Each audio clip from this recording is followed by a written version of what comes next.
Opa, tudo bem? Como você está?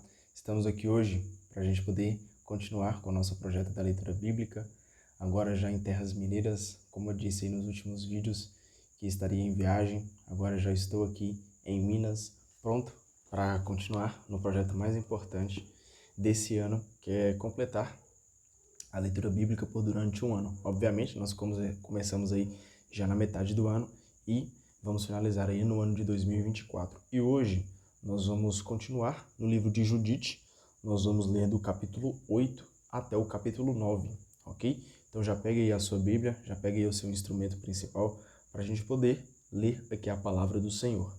Capítulo 8. Nesses dias a notícia chegou até Judite. Ela era filha de Merari, filho de Ox, filho de José, filho de Osiel, filho de Euquias, filho de Ananias, filho de Gideão, filho de Rafaim, filho de Aquitobe, filho de Elias, filho de Eucias, filho de Eliabe, filho de Natanael, filho de Salamiel, filho de Surizadai, filho de Israel. Seu marido, Manassés, da mesma tribo e parentela, tinha morrido durante a colheita da cevada. Ele estava dirigindo os que amarravam feixes no campo e teve uma insolação. Caiu de cama e morreu em Betúlia, sua cidade, e foi enterrado na sepultura da família, que ficava em sua propriedade, entre Dotaim e Balamon. Judite era viúva fazia 3 anos e 4 meses. Vivia em sua casa, no quarto que mandara fazer no terraço. Vestia pano de saco e usava roupas de viúva. Desde que ficou viúva, jejuava diariamente, menos no dia de sábado e na véspera, no primeiro e último dia do mês, nas festas e comemorações israelitas.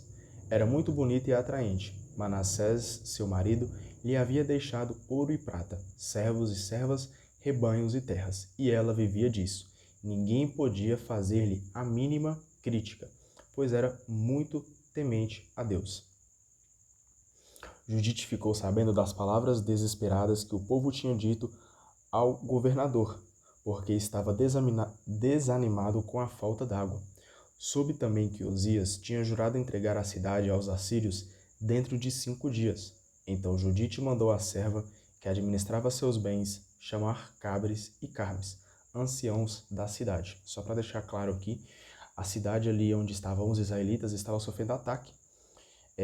O rei Nabucodonosor estava querendo oprimir os israelitas e Judite vai chegar aqui como um instrumento de Deus para salvar os israelitas. Quando chegaram, ela disse: Ouçam, chefes do povo de Betúlia, o que vocês disseram ao povo hoje foi um erro.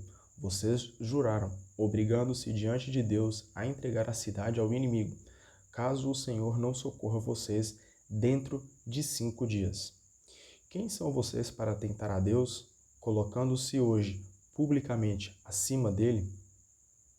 Vocês, que nunca entenderam nada, estão pondo à prova o Senhor Todo-Poderoso. Se são incapazes de sondar a profundidade do coração humano e entender as razões dos pensamentos dele, como podem sondar a Deus Criador de tudo e compreender sua mente e entender seu projeto? Não, irmãos, não queiram irritar o Senhor nosso Deus, ou seja, não tentar o Senhor, confiar nele, não colocá-lo à prova, pedindo para que ele mande visões, mande coisas para a nossa vida, sendo que devemos confiar e entregar a nossa vida para que ele possa fazer a vontade dele sobre a nossa vida. Ainda que não nos queira socorrer nesses 5 dias, ele tem poder para nos proteger no dia que quiser, ou nos destruir diante de nossos inimigos. Não pretendam exigir garantias sobre os planos do Senhor, nosso Deus, porque Deus não é um homem que possa ser intimidado, nem algum ser humano que possa ser pressionado. Por isso, enquanto esperamos pacientemente que ele nos salve, vamos suplicar-lhe que venha em nosso auxílio. Se ele quiser, vai ouvir a nossa voz. Ou seja, Deus não é homem para que a gente fixe prazos para ele cumprir alguns milagres, cumprir alguns propósitos. Nós temos que entender que o tempo de Deus ele é diferente do nosso tempo e confiar e entregar a sua vida em confiança naquilo que Deus quer e sem querer fixar prazos para a vida de Deus, para a vida que Deus quer para a gente. Isso aí seria tentar a Deus. É verdade que em nosso tempo, e hoje mesmo, não tem havido entre nós nenhuma tribo, família, povo ou cidade que tenha adorado deuses feitos por mãos humanas, como acontecia outrora. Foi por isso que nossos antepassados foram entregues à espada e ao saque, e caíram miseravelmente diante de seus inimigos. Nós, pelo contrário, não conhecemos outro Deus além dele. Por isso confiamos que ele não vai nos desprezar, nem se afastar de nossa gente. Ou seja, Deus é o único Deus e ele não vai se afastar jamais daqueles que o buscam. Se formos capturados, o mesmo acontecerá com toda a Judéia e o santuário será saqueado. Então deveremos pegar essa profanação com o nosso próprio sangue.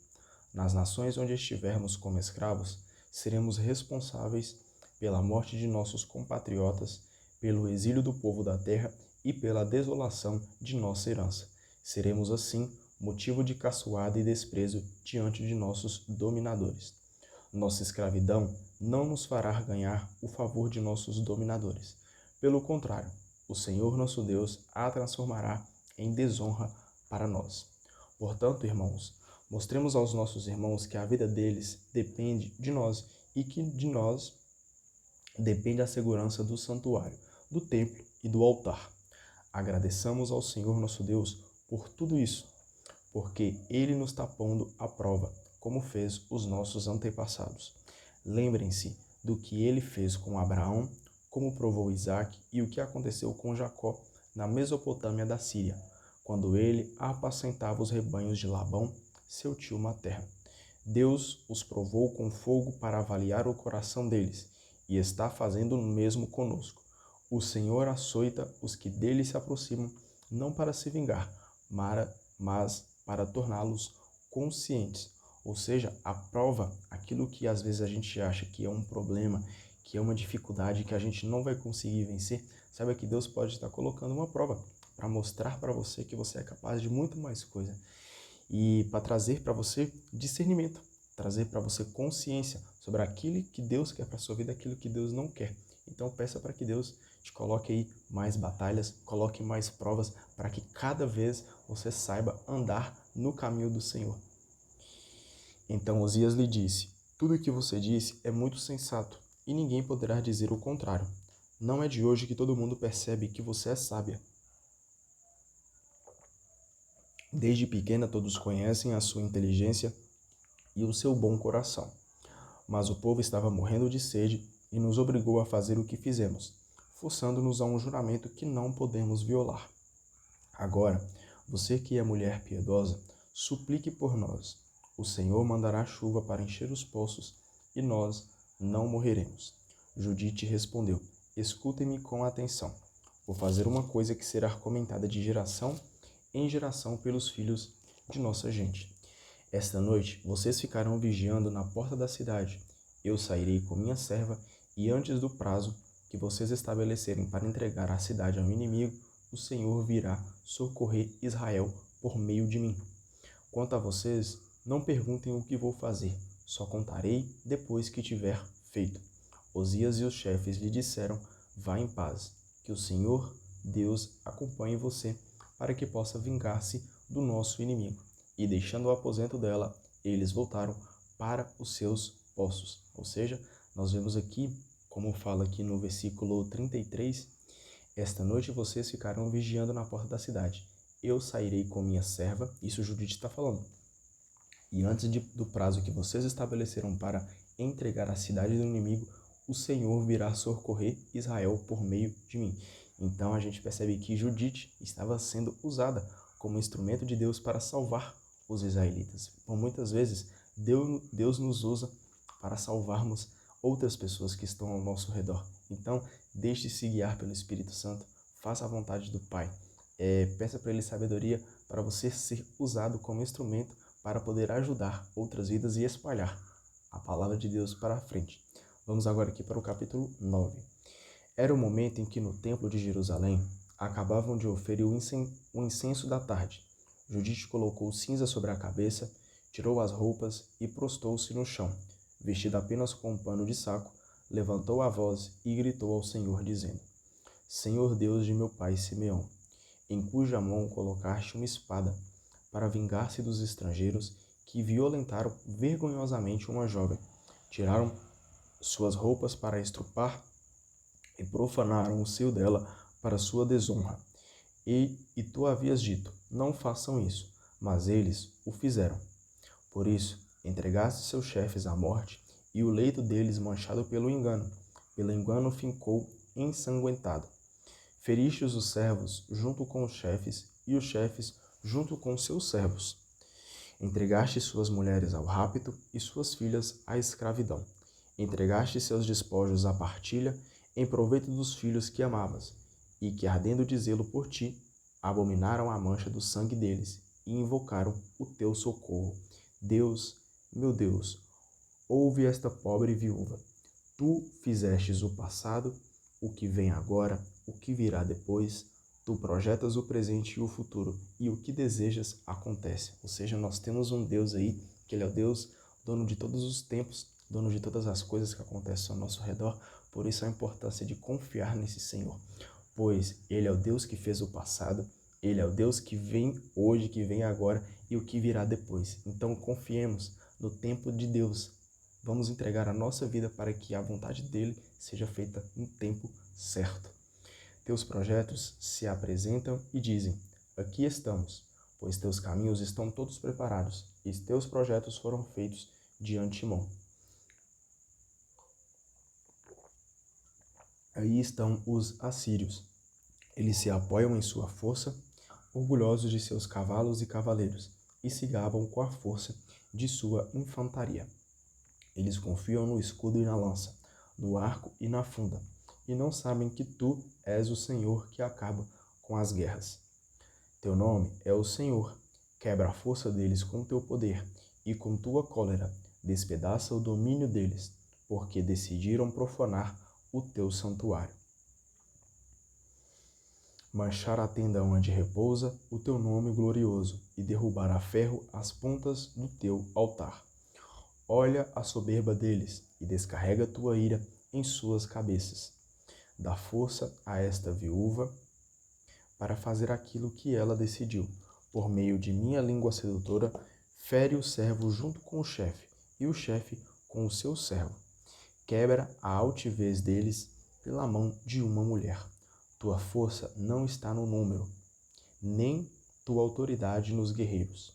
Tu és o Deus dos humildes, o socorro dos oprimidos, o protetor dos fracos, o abrigo dos abandonados, o salvador dos desesperados. Ou seja, Deus aqui ele não conta com as forças humanas para poder fazer os milagres. Ele é o Deus Todo-Poderoso. Então, com o humano, Deus vai fazer o milagre.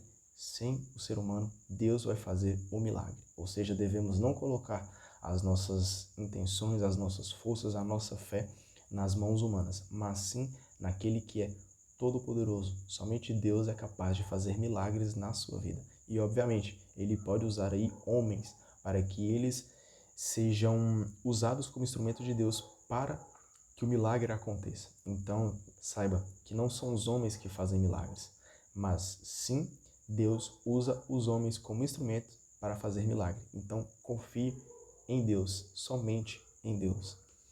Sim, Deus de meu Pai, Deus da herança de Israel, Senhor do céu e da terra, Criador das águas, Rei de toda a criação, ouve a minha súplica e concede-me falar com sedução, para ferir mortalmente os que planejaram uma vingança cruel contra teus fiéis, contra tua morada santa, o monte Sião, e a casa de teus filhos. Faze que todo o povo e todas as tribos reconheçam que tu és o único Deus, o Deus de toda força e de todo poder, e que o povo de Israel só tem a ti como protetor. Ou seja, o nosso único protetor é Deus. Vamos ter esse Deus, o único, verdadeiramente em nosso coração. Vamos amar a Ele sobre todas as coisas. E aqui a gente finaliza com a leitura de hoje. Muito obrigado pela tua presença. Amanhã estamos de volta. Confie no Senhor, porque Ele tem maravilhas para fazer em sua vida. Um beijo, um abraço, até mais.